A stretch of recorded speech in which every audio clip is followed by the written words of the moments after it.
So this is gonna be a whole chapter in a book I'm writing called Shades of Good, because I had my Tesla drive me to the office today. When I'm in Brazil, I have my Starlink deliver fastest internet, and these are all good things that Elon Musk, I think, has delivered to the world on a massive scale. Elon Musk just put $1.5 million into something called the Aurora network. It's in Wisconsin, has now delivered $1 million of that $1.5 million to try to repeal Alaska's top 4 open nonpartisan primary. Also, it has a component to it, which is a campaign finance transparency measure. So he's trying to get rid of that. Our friend Scott Kendall in Alaska pointed out if Musk had his way and this got repealed, then we would not know that Musk had made this contribution to the Aurora network. So now we have Republicans and Democrats and Elon Musk all on the same side against nonpartisan open primaries. All right. Welcome back, everybody. The Independent Voter Podcast. I was out last week, so everybody had a good time without me. We missed you. Yeah. I don't know, but there's a lot going on. I don't know. I just had conversations with just people from all over the map, and I feel like there's something happening like in politics right now. And I like to think that we, are kind of in the midst of that, but we have some interesting topics today. I'm joined here as most of the time from Cara, who used to be my compadre on the other side of the country, but now is in San Francisco. Spent the day in Sacramento yesterday. And then we got Ethan, who claims he's working from home. I don't know. I think this is the new generation excuse. Anyways. But I did spend the day yesterday in Sacramento. I went to this thing called the California Politico Agenda Summit, and Nancy Pelosi was there, and Adam Schiff, and Javier Becerra, and Steve Hilton, and Rob Bonta, and all these muckety-mucks from California politics. And it was really, really interesting. But also, guys, I mean, I hate to say it, but the politicians, they don't really say too much. Maybe they say, they're not a lot of substance. They're for the people. I heard that they're for the people and they want to represent the people. I mean, a lot of the answers that they gave were pretty milquetoast. And not a lot of breaking news, except for there was one little scoop, right, Ethan, that I talked to you about in the beginning of the day. From Pelosi, right? Where Nancy... Yeah, that's right. The Speaker Emerita, Nancy Pelosi, who once held the 3rd most powerful position in American politics, which she reminded the audience of twice. She's really kind of awesome, you guys. She's pretty iconic. But anyway, she talked about how the press had really gotten it wrong about what she said to President Joe Biden before he dropped out. And so we were able to scoop that. I think you put it up on the internet and it got a lot of views, Ethan. It's up now. Yeah, the clip is on there, and yeah, she did.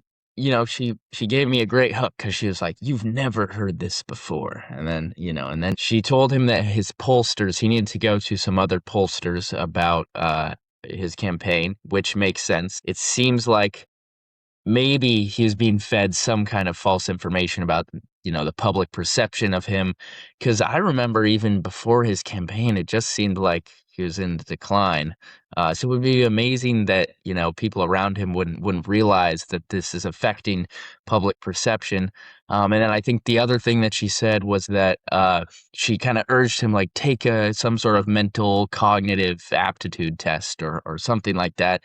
And his response to that, I believe it was, well, I'm tested every day on the job, or, this job is testing me every day. It's like, well, if you're taking a test every day, it might affect you. So can I just, this is the Independent Voter Podcast, and can I just, because, Cara's telling her how great, Nancy, she's got her Nancy Pelosi picture up on her wall and, kisses it going to bed at night, say whatever you think. I gotta take at least one jab.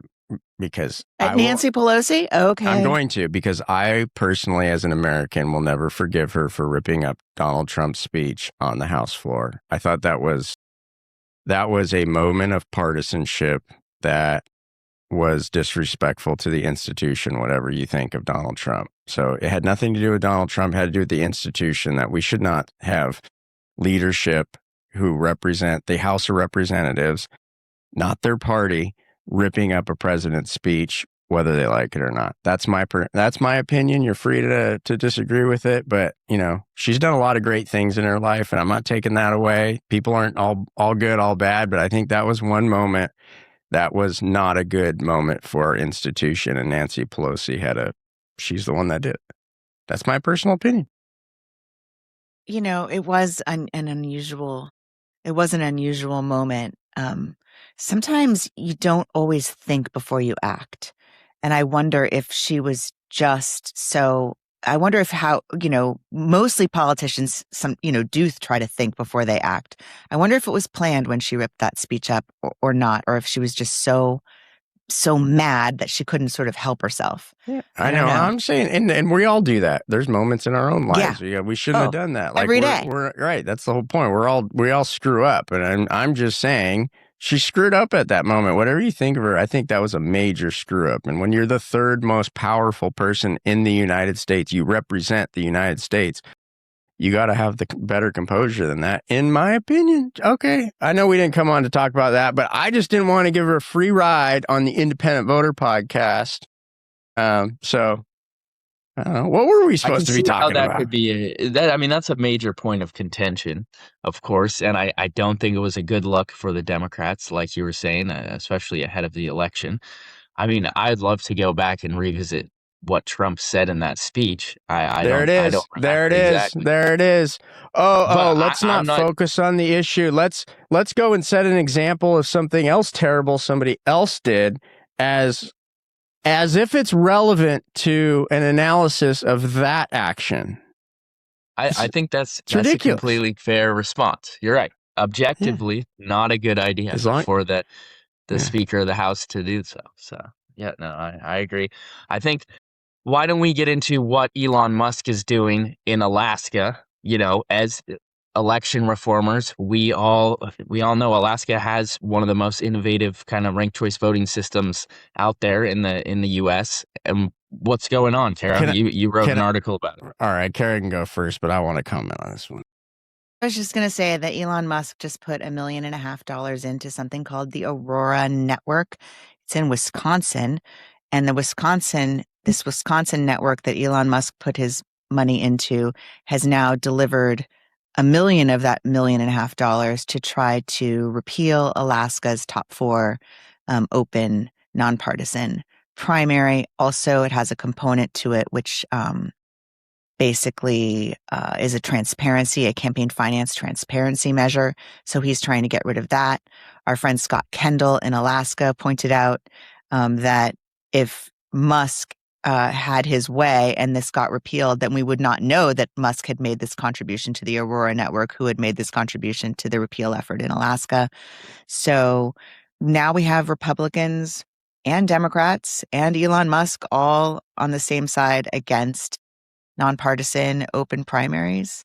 So pretty sad state of affairs. Well, I'm going to go. So this is going to be a whole chapter in a book I'm writing called Shades of Good, right?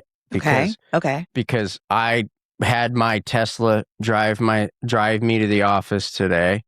When I'm in Brazil, I have my Starlink deliver fastest crap internet, right? And these are all good things that Elon Musk, I think, has delivered to the world on a massive scale, right? Amazing. Yes. We have to give him credit for allowing Starlink in Ukraine. I think that's been a very changed his mind on that. Putin doesn't give him credit for that. Yeah, but I think he's taken some actions recently. But he's banned the Russians from using it. Yeah, so I'm saying that's the other side. But my point is, why is this shades of good? Because underneath Elon, from the perspective, I don't know what perspective he's sitting at on this, but he's obviously joined the MAGA team and everything. But if you step back now, what's his contribution at this stage to democracy, right?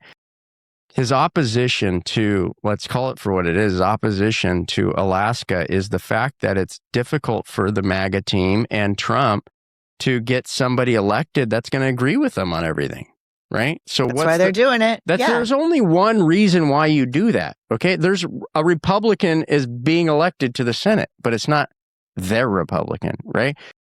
What they want to do, it's not get rid of Alaska's system. Everybody needs to understand this is the same thing going on in California, being led by the people that supposedly chased Elon Musk out of California, right? The very people that chased him out of California are trying to undo the top two. It's this same agenda. It's to go back to closed primaries. And we need to call closed primaries for what they are. It's voter suppression on a massive scale. If 47% of the voters self-identify as independent voters, they want to use the legal apparatus of the state of Alaska, the state of California. They're doing it right now in the state of New York, right? Doesn't matter if it's blue or red. State of Florida, okay? State of Texas, there's a debate. There's a whole battle going right now between the Republicans. What it's about is taking the first and important stage of the election process that we pay for and saying, you've chosen not to salute and declare your loyalty to a private political party. Therefore, you are not allowed to vote. And how that is not a topic of conversation from the ACLU, from all these quote supposed voting rights organization, blow my mind. Because look, Mike Madrid wrote a great article that was front page of the Sacramento Bee this weekend, basically saying, let's call the efforts to undo the open primary voter suppression. But what did he point out? He pointed out, look, it's not a bunch. They play this race card everywhere. Independents, white people are not the beneficiaries of this closing primaries. Latinos, Asians, it's minority voters have a higher propensity to register as independent voters. So take all these arguments about, oh, this law or that law, this, whether it's voter ID or any other issue, and forget the merits of those debates. But we talk about the number of voters in question that would be affected by all these things. It's a drop in the bucket compared to closed versus open primaries. Right? So you're saying basically that the allegations of that voter ID is voter suppression, that, those are the arguments that the Dems make against voter ID. They say there is no fraud and you shouldn't have to have to show your ID because it's voter suppression. That what you're saying is the number of people that get blocked from voting due to voter ID laws is minuscule compared to what both the Democratic Party and the Republican Party are trying to do when they shut down the right for, in California, for example, almost 7 million people. They're trying to take away the right to vote for almost 7 million people by closing. You're not trying to make it harder. You're not trying to make it harder.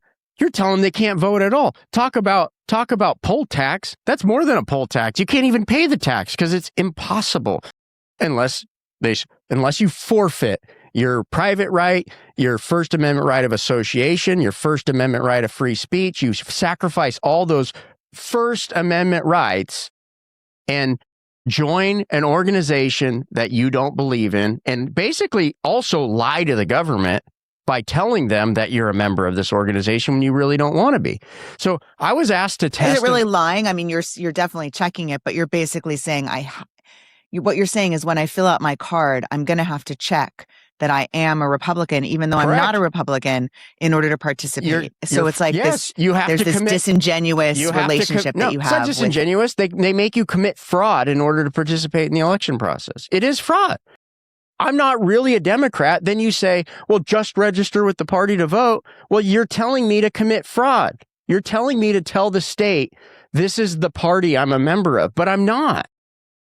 Right. And didn't we see a poll recently where a whole bunch of people said, well, yeah, of course I'm a Democrat because I have to be a Democrat, kind of. Didn't we have something that was in New York about recently? Open Primaries commissioned. Oh, right. Open Primaries commissioned a poll. Full disclosure, Ethan was one of the folks working on conducting it, but we did a poll in New York, and half of the Latinos and 1/3 of the Democrats overall. We asked them, in a totally neutral way, why are you a Democrat?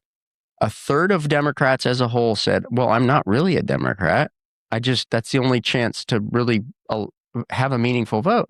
And half in New York politics, I get it. Of Democrats. Right. And then of Latinos, it was almost 50% said, I'm not really a Democrat.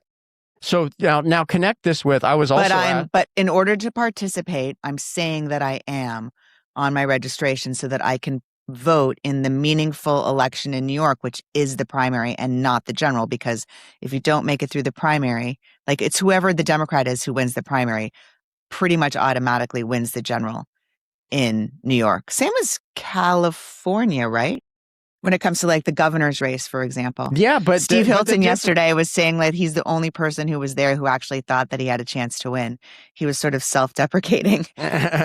Yeah. Oh, well, I mean, but like, let's go. Let's just stick with New York for one more second, because I wanted to give, I might get in trouble from this from some of my friends, but I'm going to say things out loud. I think we have to start saying things out loud that are true.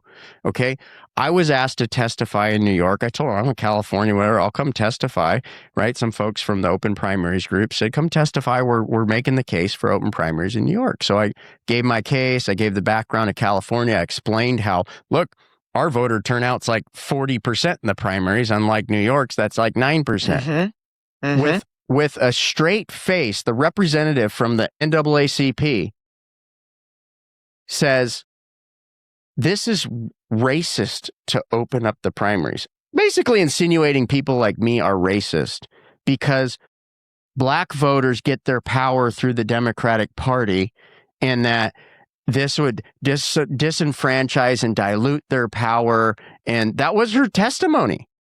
And whether she believes it or not, she said it with a straight face. And so I have a mirror. I know I'm a middle-aged, privileged white guy, and what do I have to, I don't have any authority to speak on behalf of black voters. But what do you do when somebody who's probably genuine, right, probably doesn't get out of the circles that live within the Democratic Party, right, is so they don't look in a mirror and realize they're using the power of a century-old institution that was dedicated to supporting voting rights to indirectly say, I don't want a system that treats everybody the same.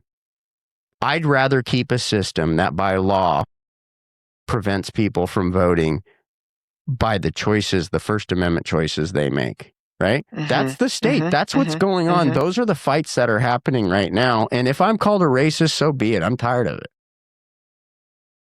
I don't see how you could call, fighting for equality racist. They do. I'm just saying that's what's going on. I think that's why a lot of people are afraid to speak up, right? Is that card is played, and then what do you do? I could go on over, but we got other topics to talk about. But I obviously am passionate about that one. Of course.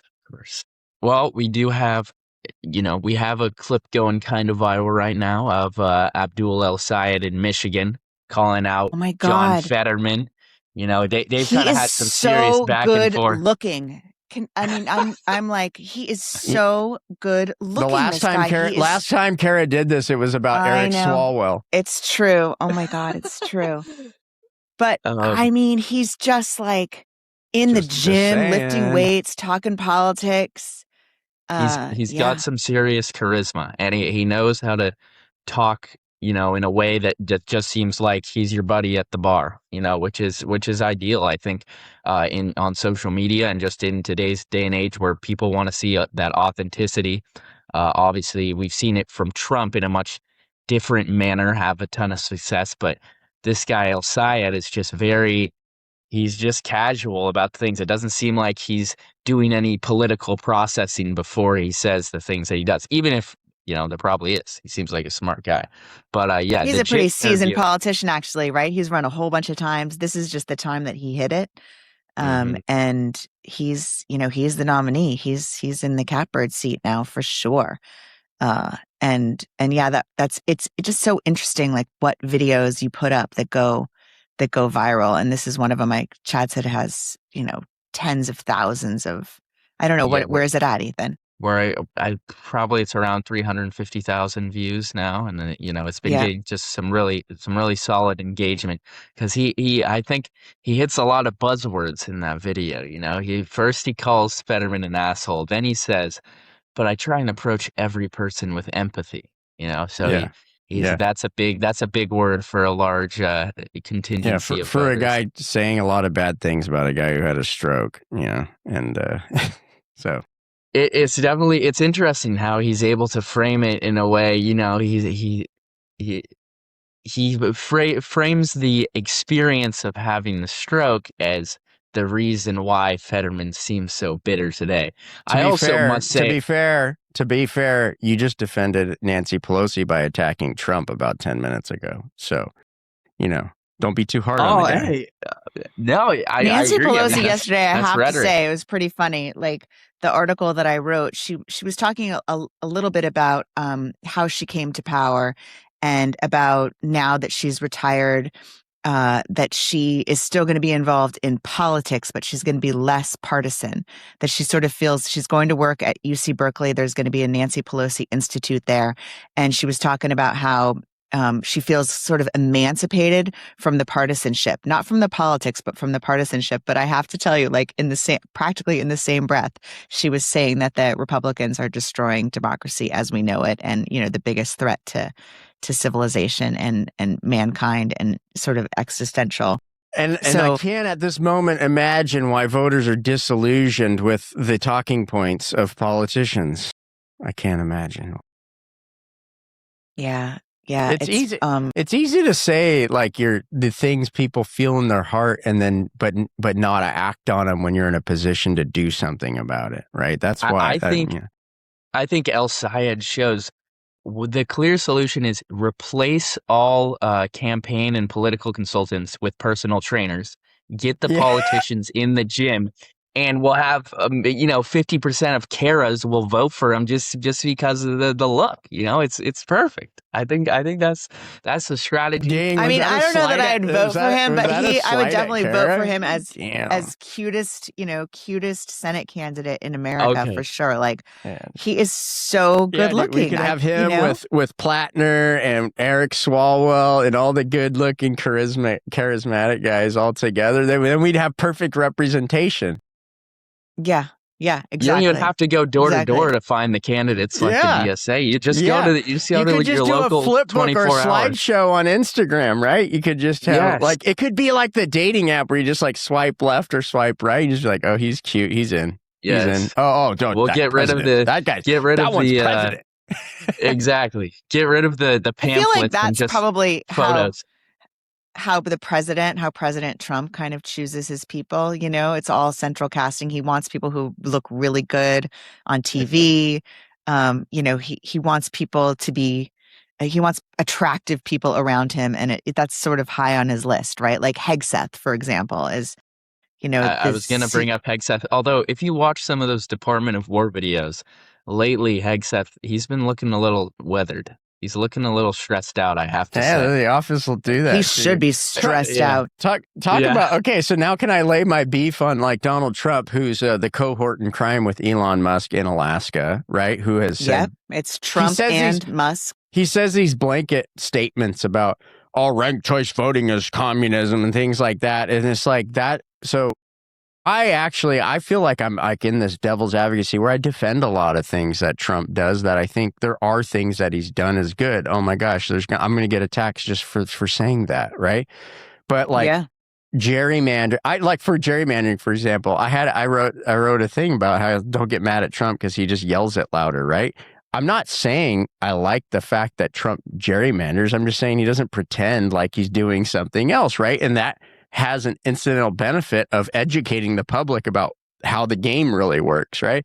And so but like to your point, like I think Trump sometimes is his own worst enemy. He says things in such the negative that are so ill-informed that it feeds the other side to just point out the obvious. Like you're either wrong about that, or two, like that's your personal vendetta or whatever about a circumstance you have. I mean, we all have our own relationships with everybody we know or think about or whatever. And sometimes it's like my experience with that person is great. Somebody else could have a terrible experience with that person. Some people have had a terrible experience with me, probably. Some people have had a good one, right? But like he takes his own perspective and truth as everybody's truth, right? And I don't think the job of a The president president does. Yes. yeah. And I don't Yes. think the job of a president is to impart his truth on the world about everybody's character extrapolated from maybe the 30 minutes or 15 seconds experience he had with them as the eternal truth. Yeah. Speaking of that, did you guys see that this thing about him being smuggled into a beverage cart and moved from one plane to another plane secretly? And it's so crazy. In Turkey, he had flown to Turkey on his $400 million Qatari gift jet. And then they decided that jet wasn't good enough. It didn't have enough defensive weapons on it to be able to have him fly on the Qatari jet. So then he switched to Air Force One. But then they left the press and everybody else on Air Force One, and they took him in like some sort of meal cart, like, those meal carts that you see that go down the aisle when you're, getting your Diet Coke and your peanuts. They put him in one of those, I guess, and like wheeled him over to a third plane. I think we gotta be fair. I don't think it was a cart. I think it was one of those trucks that, the trucks that raise up at the airport and go between the planes. I think I think it was a catering like a luggage truck. cart, a catering truck. Okay, it was a catering. No, like truck. How did we get here? I don't know, because we were just talking about Trump, and he's definitely, this is one of the most bizarre things that I've seen. It is pretty bizarre, right? In the news, like, this is the leader of the free world, and he's being like, I just keep imagining him being spirited away. I mean, God bless the Secret Service for the job that they have to do to protect that guy in the middle of all these different wars that are going on. And I also was reading that we're out of munitions. Just saying, or not So out, but like, I got cut. we've used Like, half of our interceptors. Lina's here. You're supposed to start getting in front of the camera, American Lina. What do you mean, American Lina? Somebody is now a real tried and true American as of Friday. Congratulations, Lina. That's now I can't call you awesome. Colombian Lina anymore because she's an American now. Well, muchas Incredible. gracias. De nada. Amazing. Thank you. Fue mi placer conocerte. How does it feel, Lina? How does it feel? Great. Yeah, it feels good. Did it feel definitely- different? Like after you get married, or something? Do you feel different, or do you feel the same? I mean, I've been living in the country for a while, so it's good. It feels different in traveling, right? Because as a Colombian, I have had different situations that maybe that's what we're going to talk about Yeah, we got to talk about that one. And she told me a really interesting story about her experience and all this stuff prior to getting her. But you were at the same time, you were flipping me off because we're running out of time. Yes. Telling me, right? Yeah, she's like, hurry up. And then I go into another whole soliloquy. But yeah, we're going to get Lina in front of the mic soon and tell some of her perspectives, right? Now that she's going to vote in November too. Yes. Hell yeah. Yeah. All right. Well, I did want to say congratulations, by the way. Lina's awesome. No, we can't do any of this stuff without Lina over there looking at us. Well, I should say glaring at us. But she's awesome. So congratulations. And I know that means we're supposed to wrap it up. Ethan, go back to sleep because I know you're working from home. And then for all of you, I mean, look, what the 10 or 15,000 comments on just one of your videos yesterday, the emails we continue to get, the op-eds we continue to get, the shout outs we have gotten on some of the major news outlets. So we're having fun here. I go on this stuff, whether it's, me disagreeing with Cara disagreeing with me. We all disagree with Ethan. We should disagree with each other. That's what Independent Voter Project is about, but to do it in a way that we understand, like we're all coming from a good place. We all have different perspectives. If you like that, subscribe. If you're on YouTube, subscribe. If you're on Spotify, follow or come to ivn.us. We got a comment section now. If you really want to tell us how bad something was, you can put it in the comment section. And sign up for our newsletter, do all that stuff. We really appreciate you. We have our audience, and you all have been great as we try to build whatever this news platform and network is. But it's a lot of fun. Thanks for being a part of it, and we'll see you next time. See you next Thanks, week. everyone. This is the Independent Voter Podcast, sponsored by the Independent Voter Project and produced by OLAS Media. Remember, you can always find the Independent Voter Podcast or the How It Really Works series at ivn.us. Follow and subscribe at olasmedia.com.